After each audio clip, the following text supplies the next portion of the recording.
اعوذ باللہ من الشیطان الرجیم بسم اللہ الرحمن الرحیم الرحمن جل شانہ صلی اللہ علیہ وآلہ وسلم۔ السلام علیکم ورحمۃ اللہ وبرکاتہ۔ رب اشرح لی صدری ویسر لی امری واحلل عقدۃ من لسانی یفقہوا قولی۔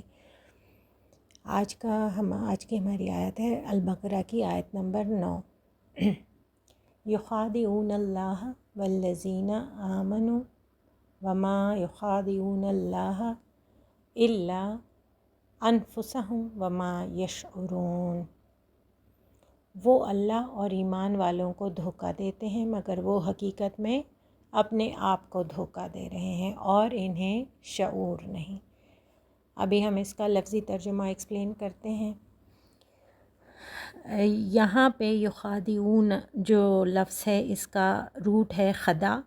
خدا کا مطلب ہے ظاہر کو چھپانا، مطلب جو ظاہر بات ہے، جو صحیح بات ہے، جو حقیقت بات ہے اس کو چھپانا۔ اور چھپاتے ہم کس چیز کو ہیں کہ مطلب ہم دل میں کچھ اور ہوں، اندر کچھ اور ہوں، باہر کچھ اور ہوں۔ جو اندر کی بات ہے وہ غیب ہے انسان سے، لیکن اس سے وہ خود واقف ہے۔ مطلب جو ہمارے دل میں بات ہے، ہم کچھ سوچ رہے ہیں، وہ ہمیں تو پتہ ہے کہ ہماری نیت کیا ہے یا ہمارا خلوص کیا ہے، لیکن جو اور لوگ ہیں ہمیں یہ لگتا ہے ان کو نہیں پتہ۔ تو اس کیفیت سے کیا ہو جاتا ہے کہ اگلے کو، کوئی بھی انسان اس کنڈیشن میں اگلے کو سمجھتا ہے کہ میں نے دھوکہ دے دیا، یا میں نے اس کو ڈاج کر لیا، یا میں نے اس کو چیٹ کر لیا، یا میں نے اس کو اپنی اس کیفیت سے، چونکہ وہ میرے دل میں ہے تو وہ جو ہے اس کو نہیں پتہ لگے گا۔ لیکن حضرت علی رضی اللہ تعالیٰ عنہ نے کہا کہ بہترین انسان وہ ہے جو اس کے دل میں ہے وہ منہ پر کہہ دے، وہ اسے بیان کر دے، پھر اگلے پہ چھوڑ دو کہ وہ کیا کرتا ہے۔ آپ اچھے طریقے سے اپنا دکھ، اپنی تکلیف یا اگلے سے اپنی وہ بیان کر دو بنسبت اس کے کہ آپ دل میں رکھو، ٹھیک ہے۔ تو اس میں یہ لوگ کیا سمجھتے ہیں؟ یہ لوگ سمجھتے ہیں کہ ہم نے اپنے دل کی جو بات ہے وہ ہم نے چھپا دی۔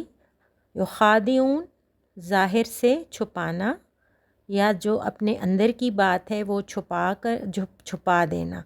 تو اس سے کیا ہوتا ہے کہ اگلے کو کیا ہو جاتا ہے؟ فریب، اگلے کو دھوکہ ہو جاتا ہے۔ اللہ کو، اور الذین ان لوگوں کو کہ آمنو ایمان لائے، اور ما نہیں یخدعون فریب دیتے ہیں، اللہ جو ہے نا، یہ ادھر چونکہ اس کے اوپر شد ہے تو یہ اگر اور مگر والا جو لفظ ہوتا ہے نا، یہ اس کے لیے آتا ہے۔ مطلب لا یا الہ نہیں ہے، یہاں اللہ ہے، اگر مگر کے لفظ میں آتا ہے۔ تو مگر انفسہم جانوں پر، نفس کا جو ہے روٹ جو ہے اس کا نون فے سین، اور یہ اس کی جمع ہے، نفس کی جمع ہے انفسہم۔ تو اور ما نہیں یشعرون۔ یشعرون کیا ہے؟ یشعرون کا روٹ ہے شین اے رے۔ شین اے رے بیسیکلی اگر اس کا روٹ ہے تو عربی میں اس کا مطلب ہے بال، ٹھیک ہے۔ اب اللہ کی اس میں جو سمجھنے کی بات ہے نا، یہ کہ یہ لوگ سمجھتے نہیں، جیسے ہم نے ترجمے میں پڑھا، اللہ اتنے پیارے ہیں، اللہ کی وہ کہتے ہیں نا، قرآن کی ہر آیت پڑھتے ہوئے اللہ پہ تو پیار آتا ہی ہے، اللہ کے اس الفاظ اور اس فراست، اور وہ کہ ہم اس کو چھو بھی نہیں سکتے۔ اب آپ سمجھیں گے کہ یشعرون کا اگر روٹ شعر ہے تو اس کا مطلب بال ہے، تو اس کا یہاں کیا مقصد ہے؟ اب بال کیا ہوتی ہے؟ بال بہت باریک چیز ہوتی ہے، اگر کہیں کسی چیز میں بال آ جائے تو ہمیں نکالتے ہوئے کتنی دقت ہوتی ہے۔ تو جو سمجھ ہے نا، یہ جو سمجھ ہے، اللہ نے کہا ہے کہ یہ سمجھتے نہیں۔ مطلب یہ صرف ظاہراً چیز کو تو دیکھ رہے ہیں کہ یہ سالن ہے، روٹی ہے، پڑی ہوئی ہے، لیکن اس کے اندر جو بال ہے نا، جو اندرونی کیفیت ہے جو اللہ کے سمجھ کی، وہ ان میں نہیں ہے، ٹھیک ہے۔ اب اس کا یشعرون، چونکہ اس کا اردو یا عربی لفظ جو ہے، اس کا لفظ شعور ہے۔ شعور بیسیکلی سمجھ کے اس حصے کو کہتے ہیں، یا سمجھ کے اس پیرامیٹر کو کہتے ہیں جہاں پہ ایکسٹریم معاملات کو کی ڈیپتھ آپ کو پتہ ہو۔ ہم کہتے ہیں نا، یہ ہم اگر کسی کو کہیں یہ عقل مند ہے تو فوراً ذہن میں آتا ہے یہ چالاک ہے، لیکن ہم اگر کسی کو کہیں کہ یہ باشعور ہے تو اس کا مطلب ہے کہ اس میں ادب اور علم اور جو ہے مدبر سا ایک سٹیٹس، وہ سب آ جاتا ہے۔ لیکن ہم کہیں عقل مند ہے تو ہم کہتے ہیں بڑا چالاک ہے، ٹھیک ہے۔ اگر ہم کسی کو کہیں یہ بڑا علم والا ہے تو آپ کے دماغ میں فوراً ایک علمیت ہی آ جاتی ہے، خالص ایک علم۔ لیکن شعور میں ساری چیزیں مل کے آ جاتی ہیں۔ تو آپ قرآن کے جب ہم پڑھتے ہیں نا، اور آگے انشاءاللہ ہم سمجھیں گے، تو اس میں جب میں آپ لوگوں کو سمجھنے کی باتیں بتاؤں گی نا، تو آپ لوگوں نے اس پر غور کرنا ہے کہ جو سمجھنے کی باتیں ہیں قرآن میں، اسی میں ڈیپتھ ہے۔ یہ جو میں سمجھنے کی باتیں آپ کو بیچ میں کرتی ہوں نا، دیکھیں ترجمہ تو آپ کہیں سے بھی پڑھ لیں گے، یہ لفظی ترجمہ با محاورہ ترجمہ، لیکن جو یہ سمجھنے کی باتیں ہیں نا، یہ اس قرآن کی وہ ڈیپتھ ہے جو بہت کم لوگوں نے اس پہ بات کی ہے۔ تو اگر کسی بہت بڑے مفسر یا مبلغ نے اس پر بات بھی کی ہے تو وہ اتنے مشکل الفاظ میں ہوتی ہے کہ وہ عام انسان کو سمجھ نہیں آتی۔ تو اس لیے یہ جب میں تشریح کرتی ہوں نا، تو میں نے 15-20 تفاسیر سے ایک ایک آیت کی تشریح، پھر اس ایک ایک لفظ کا عربی ترجمہ لے کے تو اس کو سمجھا، تو پھر میں وہ چیز سمجھاتی ہوں۔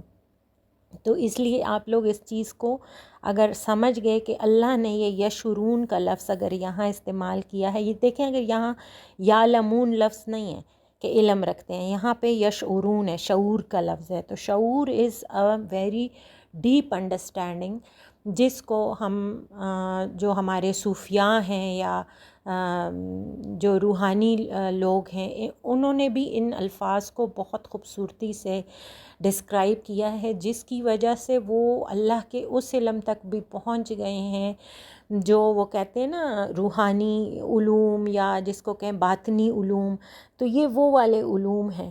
تو اللہ نے کیا فرمایا یہاں پہ کہ یہ لوگ جو یہ کر رہے ہیں، کہ یہ سمجھتے ہیں کہ یہ اس اصل میں یہ آیات جب نازل ہوئیں، جو پچھلی آیت کا ریفرنس ہے، اگر ہم اس سے اس آیت کو لیں کہ یہ انہی لوگوں کا جو منافق لوگ ہیں، جن کے دلوں میں کچھ اور باہر کچھ اور، جو منہ پہ کہتے ہیں کہ ہم نے ایمان ہم لے آئے، لیکن اندر دلوں میں ان کے بغض ہے، یا وہ کلیئر نہیں ہیں، یا وہ اندر سے میلے ہیں، یا وہ اندر سے کامل ایمان ان کا پختہ نہیں ہے، یا وہ ہے ہی نہیں۔ تو ایسے لوگوں کو تو اللہ نے قرآن میں منافق کہا ہے، اور جیسے میں نے پچھلی آیت میں ایکسپلین کیا کہ قرآن و حدیث میں ان کے لیے بہت زیادہ سخت احکامات ہیں، بہت سخت عذاب ہیں، بہت سخت ان کے لیے چیزیں ہیں۔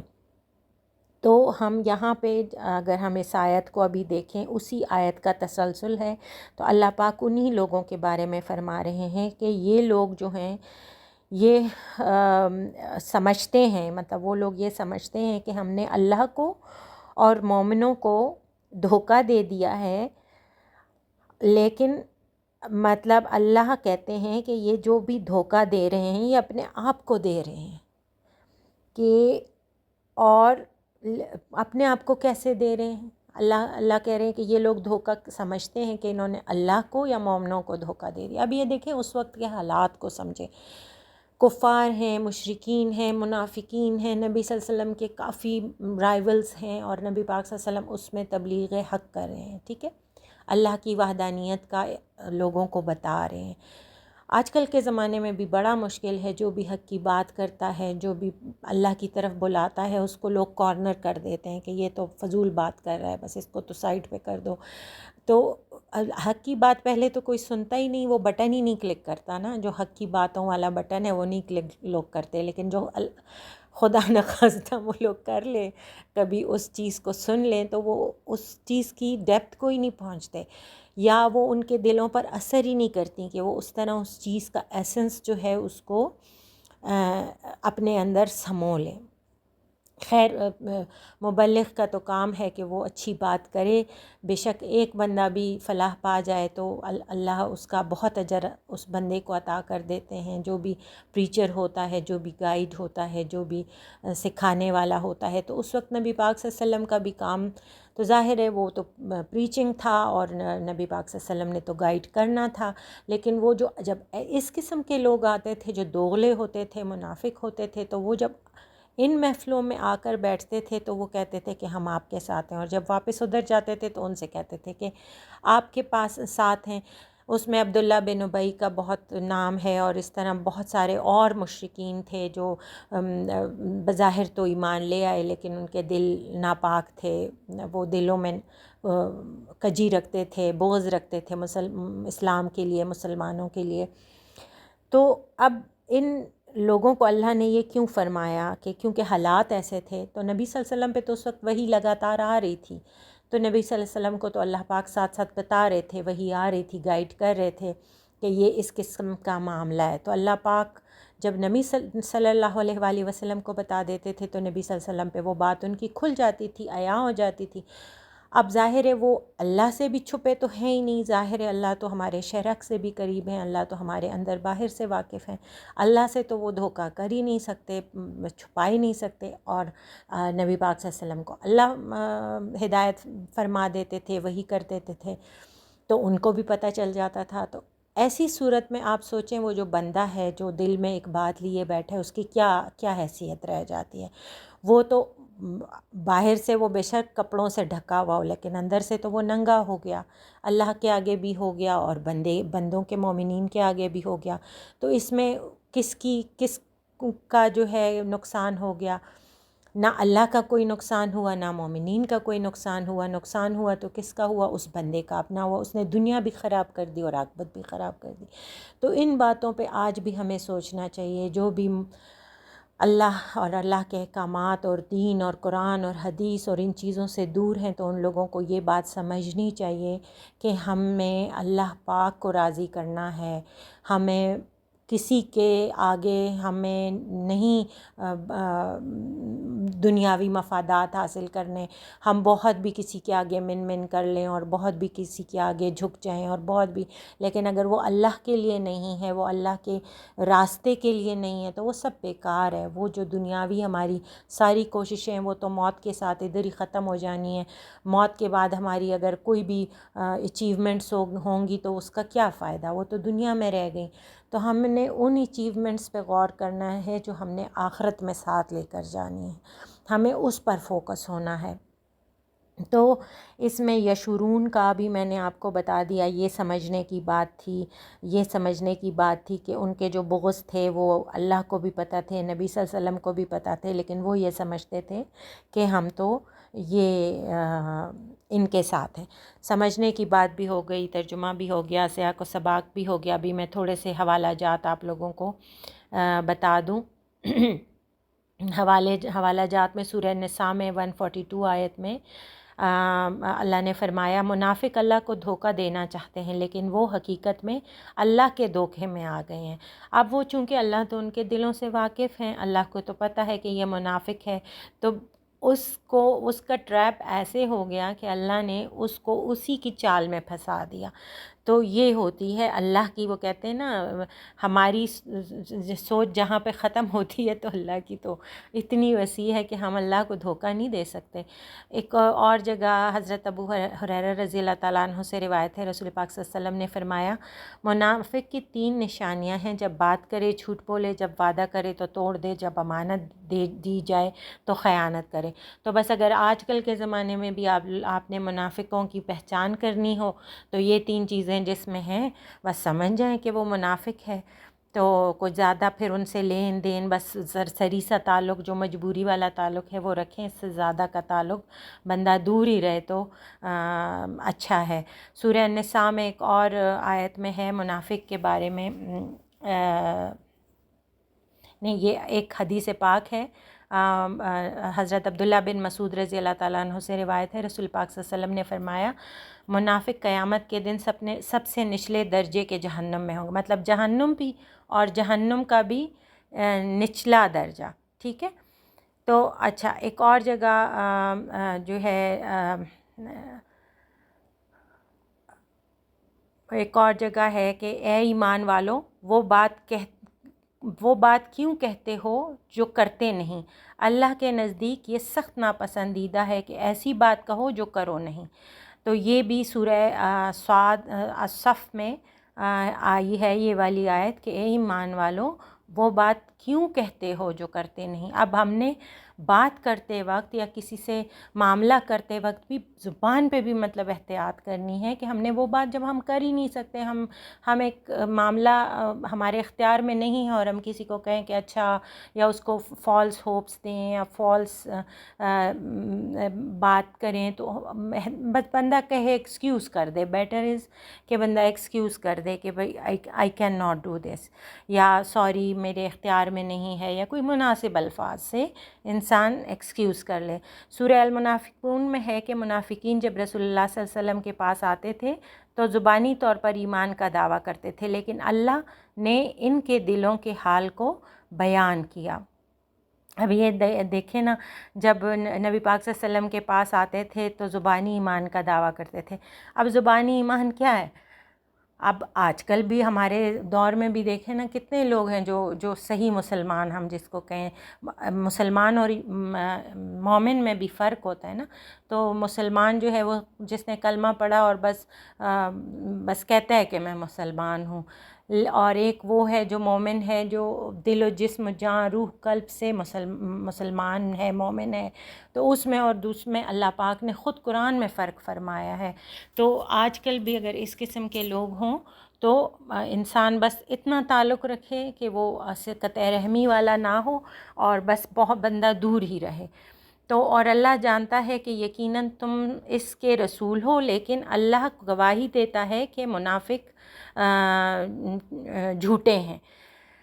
تو یہ جو منافق ہیں یہ اللہ کو بھی اللہ کو سامنے مطلب اللہ کو بھی اور اللہ کی بھی سامنے مانتے ہیں، لیکن دل سے نہ اللہ کو مانتے ہیں، نہ رسول کو مانتے ہیں، اور نہ ان کے احکامات کو مانتے ہیں۔ اگر 4 ایسی عادتیں، حضرت عبداللہ بن عمر رضی اللہ تعالیٰ عنہ سے روایت ہے کہ رسول پاک صلی اللہ علیہ وسلم نے فرمایا 4 عادتیں ایسی ہیں جو کسی میں بھی ہوں تو وہ خالص منافق ہوگا۔ اب خالص منافق پہ بھی غور کریں، وہ جس میں ان میں سے کسی ایک میں ہو، اس میں منافقت کی ایک خصلت ہوگی، جب تک وہ اس سے چھوڑ نہ دے، جب بات کرے تو جھوٹ بولے، جب وعدہ کرے تو خلاف ورزی کرے، جب عہد کرے تو خیانت کرے، اور جب جھگڑا کرے تو بدتمیزی کرے۔ تو مطلب یہ جو عادتیں ہیں نا، یہ جس میں بھی ہوں بس cut it short with them, مطلب ٹھیک ہے بہت سارے ہمارے ریلیٹیوز میں ایسے لوگ ہوتے ہیں، بہت سارے لوگ ہمارے جان پہچان میں ہوتے ہیں، تو ان سے بس اتنا کہ سلام، دعا، غمی خوشی، بس بہت آنا جانا، کلوزنس، شیئرنگ، ایسے لوگوں سے بندہ کم رکھے، کیونکہ جو اللہ کے نہیں ہو سکے، نبی صلی اللہ علیہ وسلم کے نہیں ہو سکے، وہ آپ کے کیا ہوں گے؟ مطلب صحیح بات ہے نا، جس کو اپنی آخرت کی فکر نہیں ہے، جو اللہ سے مخلص نہیں ہے، جو نبی صلی اللہ علیہ وسلم سے مخلص نہیں ہے، جو اپنے دین سے مخلص نہیں ہے، وہ آپ کے ساتھ کیا مخلص ہو سکتے ہیں؟ وہ پھر دکھاوا ہی ہے، مطلب یہ ایک چیز ہو سکتی ہے۔ حضرت جابر رضی اللہ تعالیٰ عنہ سے روایت ہے، مسند احمد کی حدیث ہے کہ آدمی کے دل میں ایمان اور نفاق ساتھ ساتھ موجود نہیں رہ سکتے، مطلب کسی بھی ایک آدمی ہے، اس کے دل میں اگر ایمان ہے تو وہ نفاق سے پاک ہوگا، اور اگر اس کے دل میں نفاق ہے تو اس میں ایمان نہیں ہوگا، مطلب یہ 2 چیزیں کسی میں بھی آپ اکٹھے نہیں دیکھیں گے، مطلب یا وہ بے ایمان ہوگا یا وہ منافق ہوگا۔ ایک اور جگہ رسول پاک صلی اللہ علیہ وسلم نے فرمایا کہ دھوکہ دہی کا جو اگر کوئی خود کو دھوکہ دے رہے، یا اللہ کو دے رہے، نبی صلی اللہ علیہ وسلم کو دے رہے، یا کسی کو دے رہا ہے، تو اس کا کیا انجام ہے؟ جس نے ہمیں دھوکہ دیا وہ ہم میں سے نہیں۔ تو ایک اور جگہ فرمایا کہ صحیح بخاری کی حدیث ہے، نبی صلی اللہ علیہ وسلم نے فرمایا اللہ تعالیٰ دلوں کے اندر چھپے رازوں کو بھی جانتا ہے، اور انسان کا دھوکہ سب سے پہلے اس پر ظاہر ہوتا ہے۔ مطلب اللہ پاک اتنے پیارے ہیں، مطلب اللہ، میں صدقے میں قربان اپنے رب کے، میں جب اس قسم کی چیزیں اپنے اللہ کی اور نبی صلی اللہ علیہ وسلم کی پڑھتی ہوں نا، تو یقین کریں میرے دل میں ایک ان پہ اتنا پیار آ جاتا ہے نا کہ اللہ تو ہمارے دلوں کے اندر سے بھی واقف ہیں، اللہ ہمارے اندر کے رازوں سے بھی واقف ہیں، ٹھیک ہے۔ اور اللہ کہتے ہیں کہ یہ جو دھوکہ انسان کسی اور کو دیتا ہے تو یہ سب سے پہلے اس کے اندر اس پہ خود ظاہر ہوتا ہے۔ تو مطلب اللہ کی شان دیکھیے کہ مطلب سبحان اللہ سبحان اللہ، اللہ پاک ہمیں ان سب چیزوں پہ سے بچائے، منافقین کے شر سے بھی، اور خود بھی ایسے وسوسے اور ایسے شر جو کسی کے لیے نقصان دہ ہوں اور ہمارے دین کے لیے نقصان دہ ہوں، ہماری آخرت کے لیے نقصان دہ ہوں۔